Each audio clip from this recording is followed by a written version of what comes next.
Donc, comme Sylla vient de vous dire, ça c'est les disciples l'ont sorti à l'occasion du Magal. Et le titre c'est la non-violence face aux bouleversements sociaux. Vous savez qu'aujourd'hui, si vous voyez notre monde, en fait, il n'y a que les pays qui ont connu de grandes révolutions, comme les pays qui ont fait évoluer la conscience de leur peuple pour en arriver à une évolution qui est tout à fait le contraire de la révolution. Et vous verrez qu'aujourd'hui, on pourrait dire que c'est eux-mêmes qui constituent les leaders de notre monde. Vous avez la révolution russe, vous avez la révolution chinoise, vous avez la révolution cubaine, vous avez la révolution française, anglaise, vous avez la révolution américaine et tout dernièrement, on pourrait plus ou moins parler de la révolution brésilienne. Donc, comme vous le voyez, effectivement, ce sont eux qui aujourd'hui tiennent en main les destinées de l'humanité. Et on a voulu, à travers ces séries de conférences que les disciples ont compilées pour faire ce livre, montrer la place de la non-violence face aux bouleversements sociaux. En faisant une approche de ces différentes révolutions, vous verrez qu'elles obéissent toutes au principe des contraires. On a connu la révolution chinoise et russe, qui est tout à fait à l'opposé de la révolution américaine, le capitalisme et le communisme. Et vous voyez, ils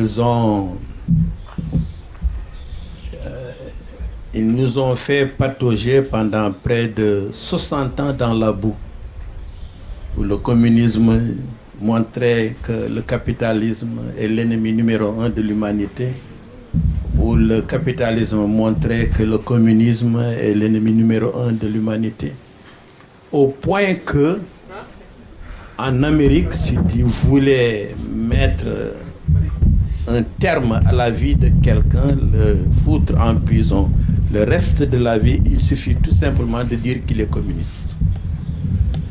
Comme aussi en Union soviétique, pareil. Il suffisait de dire tout simplement qu'il est en contact avec les pays de l'Ouest pour que tout de suite, il est envoyé dans cette prison à ciel ouvert. Mais qu'aujourd'hui, effectivement, les deux contraires, en fait, montrent que, avec la chute du communisme, le capitalisme n'avait plus sa raison d'être. Pourquoi? Parce qu'il vivait à cause de son contraire. Et si le contraire n'est plus là, nécessairement, il ne peut plus être là. Et vous verrez que ces révolutions vivent leur dernière phase et il ne reste que les évolutions. L'évolution de ces peuples, je prends comme exemple l'Inde, où Gandhi a pu permettre l'indépendance de ce pays, mais par la non-violence. Vous savez que durant cette période, on a tellement parlé de libération, mais on a eu à faire l'expérience de la libération par la liberté de tout le monde ou de la libération par le renversement d'un courant par un autre. Et vous allez comprendre le langage de la non-violence. Quand Gandhi est venu pour libérer l'Inde,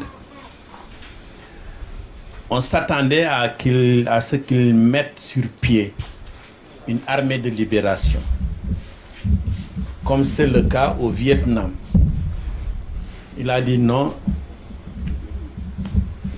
moi, mon outil, ma force, ce sera la non-violence. On lui dit que depuis que le monde est monde, on n'a jamais vu un pays occupé militairement être libéré par la non-violence. Ce n'est pas possible. Et il a dit que c'est son défi. Et là aussi, ça permet de mesurer la dimension de la volonté. Parce que quand vous êtes dans la non-violence, vous voyez, vous faites face au questionnement de l'humanité auquel personne n'a su répondre. Et vous chargez de trouver une alternative. Je ne dis pas une réponse, mais une alternative à cette situation. Et vous verrez que c'est là que vous comprendrez l'ordre social. Quand je prends le problème de la faim, les Nations Unies ont essayé, ils n'ont rien pu. Le FMI a essayé, ils n'ont rien pu. La Banque mondiale a essayé, ils n'ont rien pu. Le FAO a essayé, ils n'ont rien pu. Ça, c'est l'ordre social. Mais un homme s'est levé, conscient de cette situation et qui a apporté une alternative à cette situation. Je ne parle pas d'une solution, mais d'une alternative en la personne de Younous Mohamed. Qu'est-ce qui lui a permis de pouvoir trouver une alternative? C'est très important. C'est qu'il était un grand professeur d'économie qui a enseigné, qui a été recherché partout, de par sa capacité, tu vois, son intelligence, son sens de l'économie. Il a enseigné dans les plus grandes universités d'Amérique. Donc cela a entraîné beaucoup de privilèges à son endroit. Et quand il est revenu dans son pays, il enseignait toujours à l'université, mais sa situation est différente. Parce qu'il doit traverser à chaque fois un village de pauvres pour aller à l'université, enseigner des doctrines économiques qui promettaient la richesse et les privilèges. Mais un jour, il s'est posé la question, comment je peux enseigner des théories économiques pareilles à celles-ci et que les gens meurent de faim aux portes de ma faculté? Non, ce n'est pas possible. Et c'est là que cette situation devint un choc éveilleur pour lui. Et il s'est dit, comment je peux faire partie d'une société qui produit des gens qui ne mangent pas à leur faim? Il s'est dit, comment je peux appartenir à une société qui produit des gens qui ne mangent pas à leur faim? Encore une fois, il a dit, comment je peux appartenir? Est-ce que vous m'entendez? Comment je peux appartenir à une société qui produit des pauvres, à qui il manque 22 centimes pour vivre?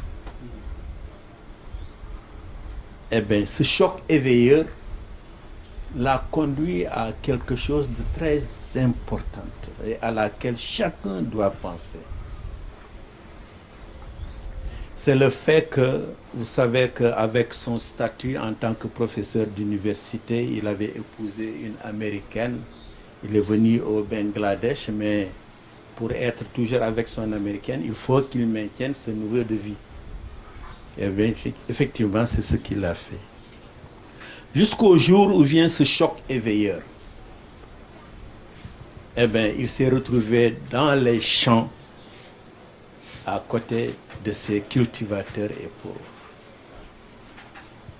Et il s'est dit, je veux véritablement connaître l'économie de l'existence auprès de ces personnes dont la vie est une survie. Une chose très importante, vous verrez que tous ces êtres de paix vont agir à l'image des prophètes. La première des choses qu'il a fait, c'est de renoncer à ses privilèges. Or, vous savez que notre société, quand quelqu'un renonce à ses privilèges, c'est qu'il a été contraint, mais pas de son propre chef. Vous le voyez, quand quelqu'un n'est plus ministre, quand quelqu'un n'est plus député, quand quelqu'un n'est plus directeur, c'est des pleurs. Vous le voyez, quand quelqu'un n'est plus ministre, tout ce tollé que ça crée. Vous verrez que cette pratique de la non-violence, ce n'est pas le fait d'avoir renoncé à ses privilèges, qui dans la majeure partie des cas, les gens ont été contraints. Mais c'est qu'il y a une subtilité du divin. Si tu n'es pas dans le juste milieu, tu n'arriveras jamais à évoluer en filambule et permettre que les gens puissent connaître la paix. Vous voyez, riche qu'il était, il s'engage à devenir un pauvre, mais volontaire en conscience.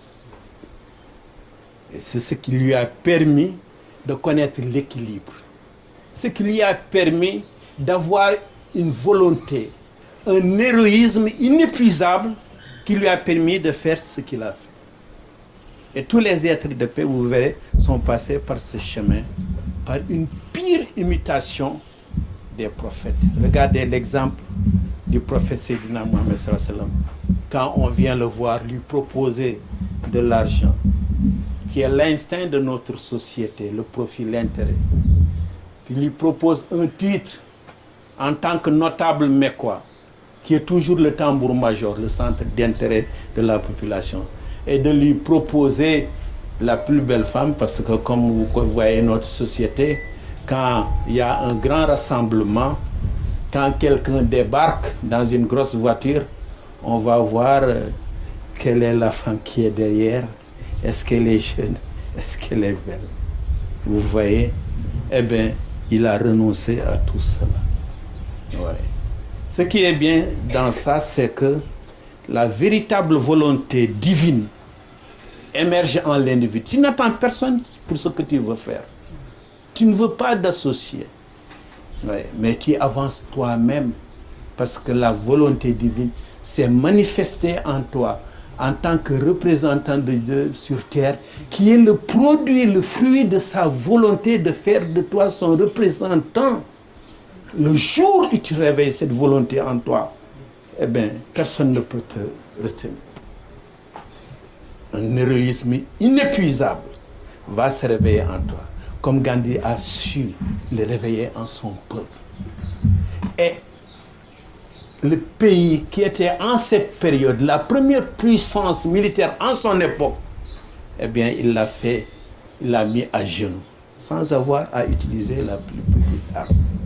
C'est pour cela que Gandhi dit que cet amour, elle est plus puissante que l'arme la plus destructive construite par l'humain. Vous voyez, donc il y a le Seigneur nous a créés à son image. Il faut que nous en soyons conscients. On dit bien à son image. Qu'est-ce qu'il n'a pas réalisé? Et si vous êtes conscient de cette image, nous allons nous tous assumer cette responsabilité d'être son lieutenant sur terre, d'être son vicaire sur terre. Alors le livre-là parle beaucoup de cette relation, de cette démarche entre l'évolution et la révolution. Vous voyez, c'est des conférences que les autres... Il y a des conférences de 2009, je pense, jusqu'à 2018, lors de la conférence à Vancouver, du séminaire à Vancouver, où on a retraité ce thème, d'ailleurs qui est le titre même du livre, Et voilà, bon, ils ont sorti ça à l'occasion du Magal, hein, et qu'on aimerait partager avec tout le monde. Voilà donc plus ou moins le contenu du livre. Hein. Et nous prions Dieu de changer les cœurs, de renverser les cœurs. Comme il dit, il ne changera jamais le destin d'un peuple, d'une personne, s'il ne change pas son fort intérieur. Et vous voyez l'exemple de Yunus Mohamed à travers ce choc éveilleur. Comment ça a bouleversé, renversé son cœur. Donc le cœur est le moteur de la vie de l'individu. Il est vrai que la société n'apprend à personne comment faire usage de son cœur, mais plutôt de sa tête. Et ça, vous le voyez bien, ça ne nous mène nulle part. Ça nous conduit toujours à de faux calculs, en ce sens que nous raisonnons. Et c'est l'art de se donner raison. Vous verrez que dans les débats, eh bien, chacun a raison. Parce que ça relève du raisonnement. Vous voyez, mais quand il s'agit du cœur, regardez l'impulsion qui naît de ces cœurs qui ont subi un choc éveilleur. Vous voyez, et quand il s'agit du cœur, le cœur, il a cette faculté, il a ce pouvoir, à la suite de ce choc éveilleur, de pouvoir se lancer eh bien, dans l'activité de penser. C'est ce que nous avons perdu.